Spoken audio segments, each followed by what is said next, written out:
Hello friends, my name is Rajendra Mehendale and today I am back with a small but interesting topic about cloud computing, that is serverless architecture or serverless computing. In general, when people think about cloud, it's about migrating their on-premises server like application, database, storage, compute to some virtual instances in cloud. But even though the virtual instances are offered by cloud providers, things like vulnerability management, patching, scaling as per need, and securing the cloud infra still stays with the client. That's where serverless computing plays a major role. AWS Lambda, Microsoft Azure Functions, Google Cloud Functions, and IBM OpenWhisk are some well-known examples of serverless services offered by the cloud providers. Now let's understand what is serverless. Serverless computing is a method of providing backend services on as-used basis.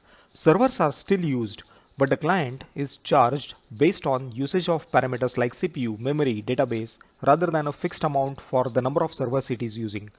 Serverless architecture is also known as Function as a Service or FaaS.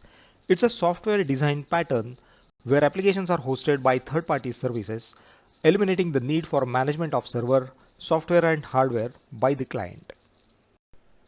Serverless computing is often confused with Platform as a Service PaaS, but there are three primary differences between them. For Platform as a Service, scaling is more manual, while in serverless, scaling is a lot more automated. For serverless environment, the function can be invoked in a more agile fashion compared to PaaS. And in PaaS environment, client has a lot more control over the development environment, whereas in serverless, it's more like a black box to the end client. Now let's take a look at some benefits of serverless computing. First of all, it is easy to deploy. When a client needs to spin up an application fast, for example, heavy mobile applications or video platforms like Netflix, serverless might be the best solution.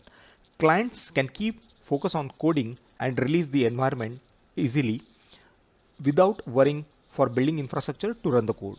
As scalability is automatic in serverless, clients doesn't have to worry about provisioning needs.